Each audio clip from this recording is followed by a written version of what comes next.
Welcome back to Mass Effect 3. JC here, and now it's time for the fun Codex episode. Medicated up to the eyeballs. Luckily enough, a whole load of these are primary Codex entries, which means they are all voiced. See, I can't even think of words now, let alone reading them. So let's get on with it, shall we? Let the man do all the talking for me. Yay!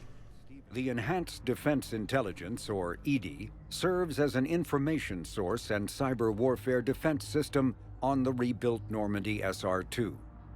The ship's crew can access EDI at any terminal or through radio contact. During an attack from a collector vessel, pilot Jeff Joker Moreau gave EDI full access to the Normandy systems, allowing the ship to escape. Although EDI retains the control that Moreau gave her, she is usually content to advise the organic crew members who fly and maintain the ship.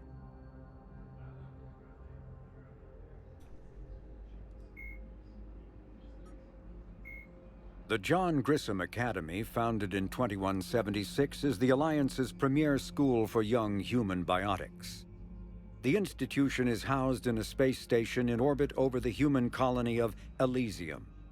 Its main program, the Ascension Project, is designed both to train and monitor young biotics, as well as help them integrate into society after graduation. Unlike the project's previous incarnation, Biotic Acclimation and Temperance Training, or BAT, the training is not exclusively military in nature. The Academy also employs scientific personnel, including Dr. Kaylee Sanders, to develop synthetic intelligence systems and biotic amplifiers like the new L4 implants. Mass Effect. The genophage bioweapon was created to end the Krogan rebellions. The Turians fought the Krogan to a standstill, but the sheer weight of Krogan numbers indicated they could not be stopped through conventional means.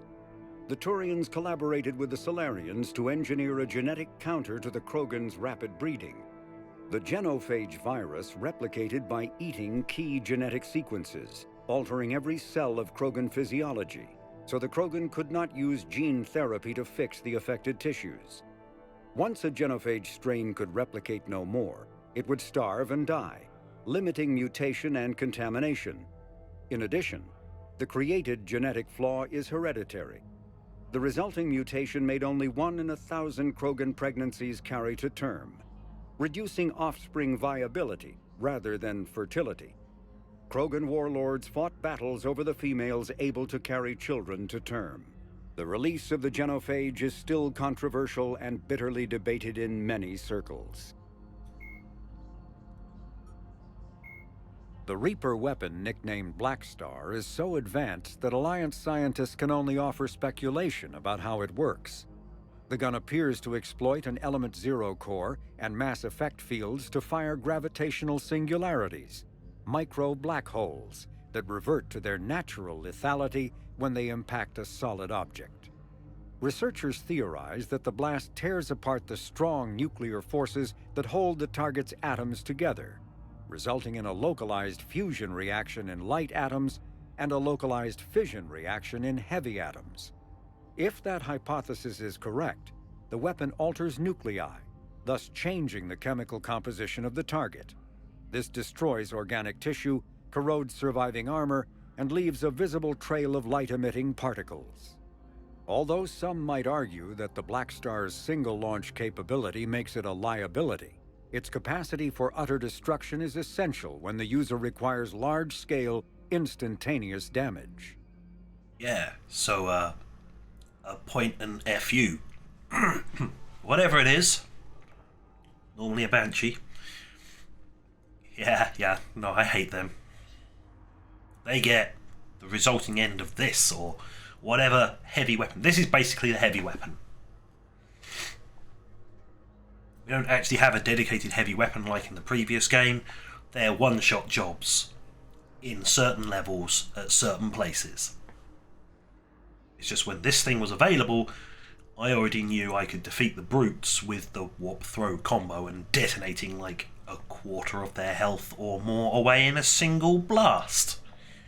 Now I'm pretty sure we have done Turian doctrine. government doctrine. This is something that was pointed out in a comment I read that was released. It was like, not the last Codex, the Codex before that, because of, you know, the weird delay I have, so that I can actually work.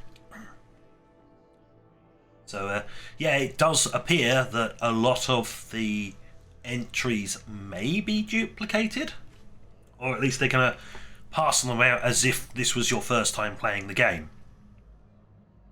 Apart from the fact this is the Legendary Edition, which means you've got all 3 games. Yeah, whatever. So, it does look like we'll be quickly scanning over and then going... Actually, I do actually remember going through the Turian Doctrine. Non-Council, Krogan Ancient History, Krogan Rebellions. I think we've actually done this one. Because there was talk of the Krogan Rebellions before. Maybe not. We'll read it anyway.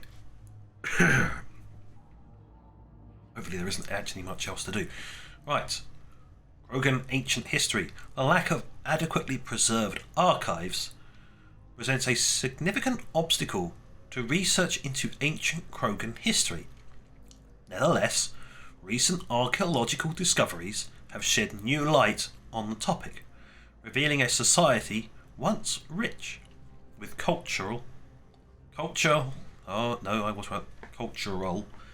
archaeological, architectural, and artistic accomplishments.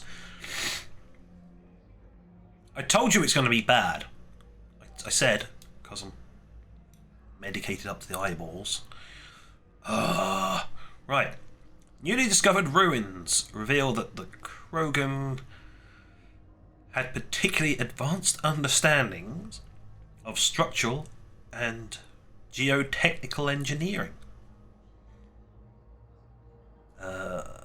As compared to other cultures of similar stages of development, the Krogan architecture demonstrates seismic loading techniques that would have both resisted earthquakes and diffused the small-scale vibrations from vehicles in their sprawling cities. Interesting.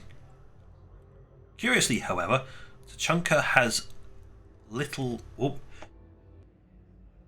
There we go. That was not a small sneeze. Let's just put it that way. Right, where was I?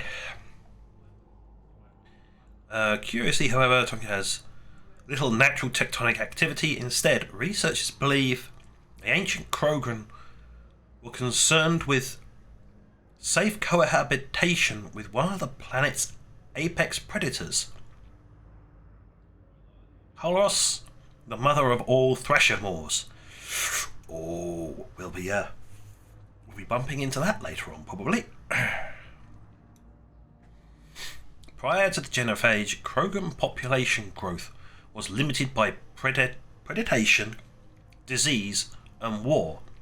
Even so, the birth rate exploded once the Krogan achieved industrialization,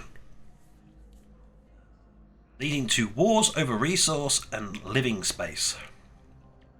Other species on Tuchanka suffered greatly as the Krogan expanded. When the Krogan ran out of land, they settled into an arms race that ended in nuclear devastation. Tuchanka's relatively short golden age was at an end. But this ancient history may yet aid the modern Krogan. Some of the techniques and technology discovered in the ruins could be used to improve standard colonization equipment, signaling economic renewal for the Krogan at last. Very nice. The Krogan Rebellions, we have done this. This is just a result of the Racknai War. And the fact that they, because they bred so quickly, they just went Nuts. I know this one we have done. The ancient history and the archaeological stuff, I don't remember that. Oh, a Cerberus Atlas. Big stompy boy. Okay, I think we need to end this soon. The medication's starting to wear off. It was just so short-lived. It's only lasted about an hour. Right. With the Atlas, Cerberus's research arm has combined the deadly armor and firepower of a Ymir mech with the tactical superiority of a trained human pilot. An Element Zero core allows the Atlas to be airdropped into a battlefield with minimal impact damage. Good God, you can airdrop a stompy boy. I'm sure that's going to be used against me at some point. Its thick armour includes a robust transparent canopy made from a polycrystalline composite proprietary to Cerberus. Of course. Alliance engineers hypothesize that the material is some kind of synthetic sapphire composite with interlayers to resist cracking and thermal damage. Although the Atlas is somewhat unwieldy in the field, its anti-personnel machine guns... Where are those? I just had a cannon and a missile launcher. An ability to shrug off damage from anything short of a heavy weapon makes it a fearsome opponent. Heavy loss of life is to be expected in an unprepared encounter with this unit. Except that Commander Shepard, the Tea-bringer, and 2 other people can slap these things around like they're made of nothing. It's called strip shields, strip armour, thing goes boom. Also aim for the cockpit, because you can shatter the glass, and then you can take the stompy boy for yourself. I think that is it. Yes. That's it. Good. Right. So, on that note, I will relieve you of this torture and say thank you for watching. Until next time, this is JC, out.